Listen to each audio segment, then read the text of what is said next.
Am I the jerk for telling my kid that if he cannot behave, we should reconsider the foster care system or military school? I do not have any legal rights to my son, Danny. This is just a fucked up situation. I never wanted kids. Met a woman who felt the same until we got pregnant. 3 kinds of birth control failed. I have since gotten snipped. I agreed to sign away my paternal rights and pay child support until he was adopted by her partner, whomever that might be in the fullness of time. My parents insisted on being involved in his life. I was fine with it. He is a good kid most of the time. Unfortunately, life, or in this case death, happens. My ex passed away. She has no family and she left Danny with my parents when he was 12. My parents are old as F and are a huge reason why I never wanted a kid. Danny's mom was an okay parent, but pretty lenient. Going from that to my parents' perfectly curated house must have been a shock. He was okay for a while. He is in counseling. He is 14 now, and as much of a pain in the ass as you can imagine a 14-year-old boy to be. 6 months ago, my parents threw in the towel. They said that if I didn't come take him, he would be going to military school. I fucking hated military school, so I took him in. All legal.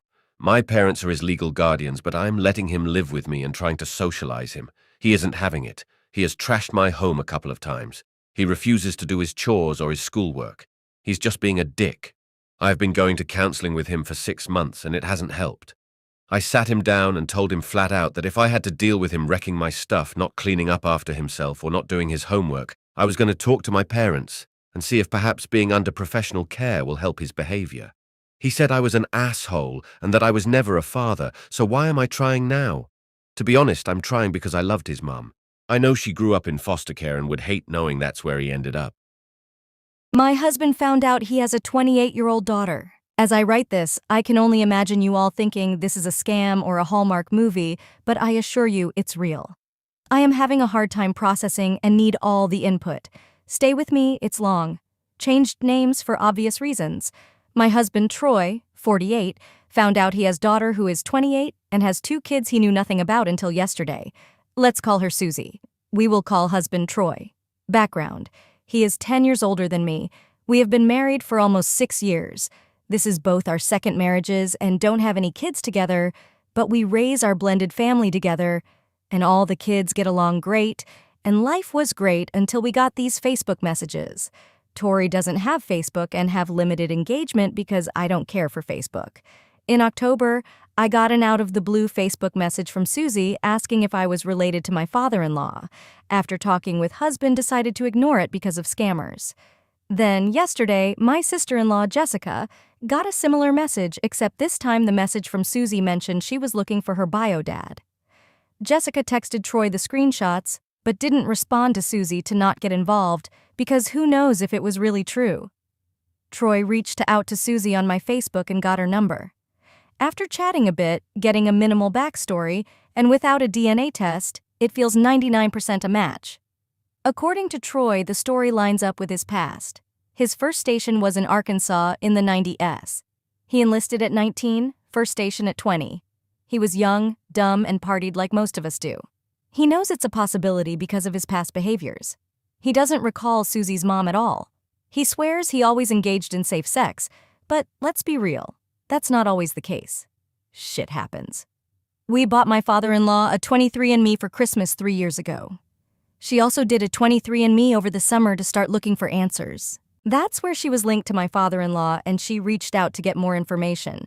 We assume my father-in-law didn't respond to any messages she sent because he marly know how to work his phone, let alone Facebook messages. We look at her Facebook and what do you know, she is a spitting copy and paste image of Troy. Susie explains to Troy that her mom, let's call her Becky, was living in the same area as her fiancé, was also stationed at the same base as my husband. We have no info for that fiancé, so we don't know if they knew each other. Becky found out her fiancé, Billy Bob, was cheating on her. So she went out, got drunk, and cheated on her Billy Bob with my Troy and multiple other men. Obviously not my husband at the time. They were 20 at the time. Becky finds out she is pregnant, but knows it's not Billy Bob's, but doesn't know who the father is. Becky stays with her cheating fiancé for 4 years, and Susie is told that is her dad. That was until Becky and Billy Bob were fighting one day, and at the age of 4, Susie found out that was not her dad. Becky screams for everyone to hear to Billy, "Susie isn't even your daughter." This leads Susie to always want to know who her dad was. Whenever she asked Becky, she would lie or gaslight Susie about who her bio dad was. She has a strained relationship with her mom because of this and many other issues. She grew up with her mom's husband as her dad and had a great relationship with the dad she was raised with. However, still felt the need to find her real father. So now I stuck and don't know how to feel. My mom gut and my empathy is saying, bring her in, get to know her, give her the family she is yearning for and deserves. And the rest of me is saying, I wish this would just go away and never happened. She can stay there. We stay here and it goes not further than knowing who he is. She explained to him she wants him in her life and he wants his as her children's grandparent. Troy is open to getting to know her and I am on the fence. I feel bad because it has nothing to do with me really, but throws a huge wrench in my life with my family. I'm a lesbian, and I drunkenly hooked up with my boss. I, 21 female, had never made love before and I've always liked girls, but I always wondered what straight lovemaking is like, and I said it once in our office in front of my boss, 31 male. I moved out of my parents' apartment to a bigger city and honestly, he became, it's gonna be weird, kind of a father figure to me. We discuss a lot of things in the office, and we became really close friends. He always helped me when I needed, even outside of work. I don't have a girlfriend and at first he always said things like someday, I'm going to transform you to a straight girl, because you deserve a normal life. I obviously didn't like that, but the last half of the year, he was very respectful to me and said really kind words to me about me being gay and that it's okay. So a few days ago we went on a 2-day training trip and we had only one hotel room, and of course it had only one bed, even though I specified I wanted a 2-bed, I was pretty okay with it, because I grew up with 2 brothers, and we shared a bed all the time. Well, after the training we bought some wine and we drank a lot in our room and well, I don't remember a lot, because I was wasted. I do remember though, that when we went to bed, he started touching me and asking me if I'm okay with it and I was like, I don't know, I don't care, no, or yes I want it and it happened. The thing is that I don't remember if it felt good or not, because I was really drunk. I feel exactly the same as before, I still don't like men, I want a girl. My boss is an okay looking guy, but I don't find him hot and I don't feel physical attraction to him, I just like the touch and that's it. I don't like when men touch me when I'm sober but I crave physical touch, so I think that's why I let it happen. I don't know if this makes me bisexual or not, but I still want a life with a girl and when a girl has touched me before, it was magical. This really wasn't, but maybe it's because it was my first time? I don't really know, I just need to vent this. Edit to add, I honestly don't think it was all his fault, he didn't get me drunk, I wanted to drink and yes, it was on my list of things I wanted to try, but not with my boss, I wanted to try it with my close friend or someone like that. I didn't make a big deal out of one bed because I fully trusted him that nothing like that would ever happen, and I honestly didn't ever think about making love with my boss. I talked to him about what happened and how I feel about it and he said, every man would take this as an achievement and that he expected it to happen because he is a man. He also told me that if he knew I would feel this bad about it, he wouldn't try anything. He thought that it will benefit both of us, because I was really into it and had provoked him and we made out a lot. So I don't think it's all his fault, but I'm realizing that it's not okay for a man to touch an intoxicated woman even though she gave consent. He knew I had my V card still and I hate the idea that he expected this would happen. I'm having a really hard time right now and I'd like to say that I didn't make a big deal after it happened. I thought I was okay with it, so I acted like it was no big deal, but some of you are right. He's not a nice man right from the beginning and I can't believe I let myself believe that he changed. I hate the most that he is one and that he now has regrets only because I am not okay with it now. Before you say it was SA, in the end I told him it's okay and I really provoked him and I said, if you continue to touch me like that, I'll be turned on. He was also really drunk too. The next day he told me he doesn't think it's a bad thing it happened. Yes, it kinda bugs me that it's an achievement for him, but there's nothing I can do about it, because I said yes. Also, I was the one who booked the hotel. I also talked to him today and he said that he really thought I was into him and wanted to do it and that I acted like it. I don't remember much, it sucks. I shouldn't have let his words about him transforming me go so easily. Yes, I am naive and stupid to book only one room, no one cared about us booking only one room and I'm even more stupid for not calling the hotel service to at least separate the bed. All I can do is learn from my mistake and look for a different job. I still am pretty sure I am a lesbian and it kinda sucks, that I'm gonna hate men for a while. I'm a lesbian, and I drunkenly hooked up with my boss. Update 1 year later. I'd like to add that the morning after it happened I had a really bad hangover and covers of the bed were covered in my blood. I went out and cried, and called my sister-in-law who I was pretty close to. She told me that this stuff happens, 2 people get drunk and get intimate. So I just didn't think it was SA. I took a pill after the lovemaking just to be safe even though he pulled out on time, he said. Well, you know how I said it wasn't SA, and how it's my fault it happened.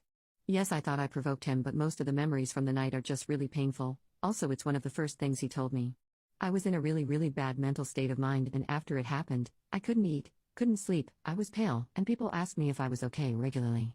I was texting with my boss at the time after it happened, and he acted like the piece of crap he is, gaslighting me in every text and telling me how every man would do the same thing he did. After I told him that I can't take it, so I will quit my job, and I got really angry. He's lost all the authority respect from me if I couldn't take it anymore, and I told him I'll say anything just for him to leave me alone. He told me that I'm acting in extreme measures. I kept telling myself, it's my own fault I got drunk. I really wanted to tell someone from the company. There was this girl, who works as a receptionist at the company, and I hung out with her a few times before, and I just felt like she was a good person, like I felt like she was the only one from the company who should know what happened. So I told her, and ever since, she's been my support in life and one of my closest friends. She obviously didn't think what happened between me and my boss was okay, and she was convinced it was SA. Unfortunately, where I live, sexual assault is a crime only when it's violent, so all I could do was report my boss to the company management. I didn't want to tell, and leave. At that time I gave my HR a notice. Notice period lasts 2 months.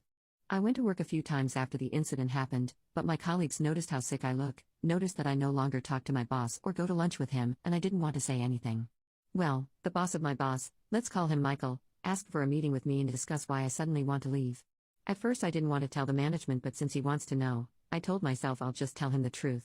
There was one girl in particular who also had talked to my boss. She and my boss had a history. Let's call her Brooke. Brooke and my boss texted a bit. She is also married to a lawyer, and she sent, a few months before this all happened, my boss pictures while exposed, and he showed me. I didn't think very much of her, but after my incident, she looked at me really weird, so I thought that he might have told her. I told her, when I saw her in the company kitchen, that if she wants to talk she should just tell me, not just look at me weird every time.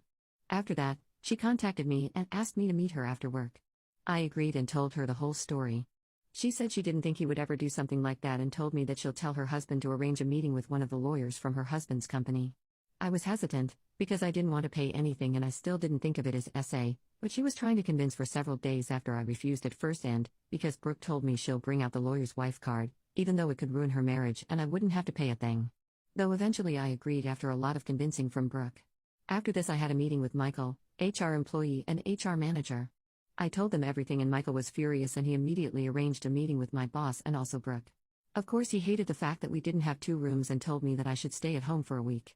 When I had all of that free time, I went to meet the lawyer that Brooke arranged a meeting with, not Brooke's husband, but a woman, because I didn't want to talk to a man, and she told me that we should press charges and I should visit a therapist.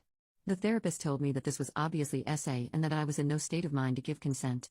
Also, the lawyer and the therapist both said that victims usually at first refuse to call it SA, and it takes a lot of time for them to actually realize what happened and how they feel about it.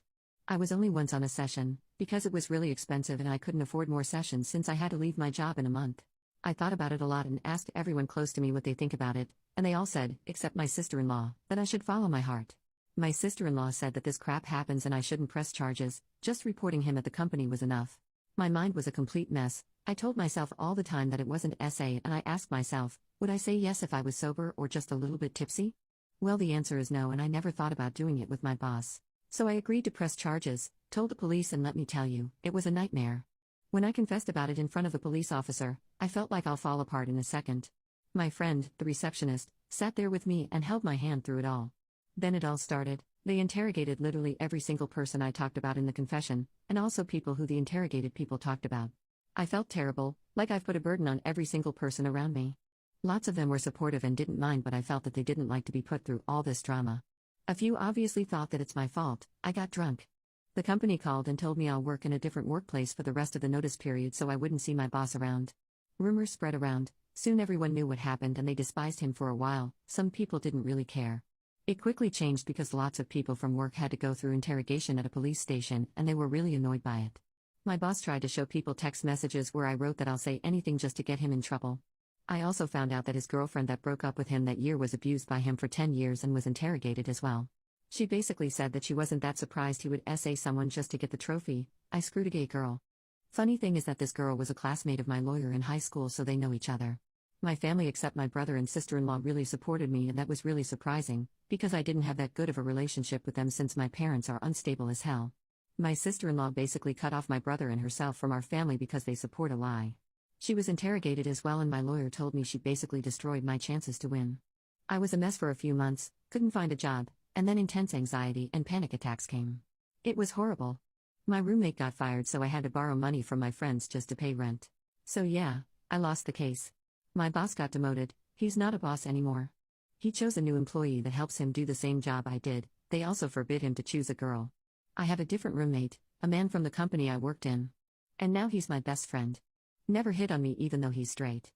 I have a different job for 9 months now. I went to therapy a few times, got diagnosed with borderline personality disorder, and I'll move to a different city in a few months for a better paying job.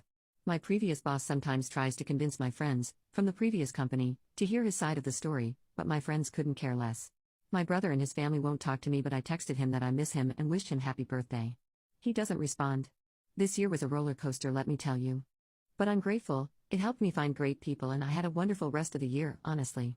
I'm on antidepressants, but I've never been better. Sometimes though when I go out I fear I'll see him somewhere.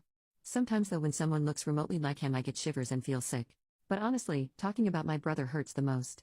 Even though this all happened, I feel like it's my fault my brother doesn't talk to my family anymore. I know it isn't, but when I see my mom cry because of him, it feels terrible. Thank you for all the responses in the previous post. I should have listened.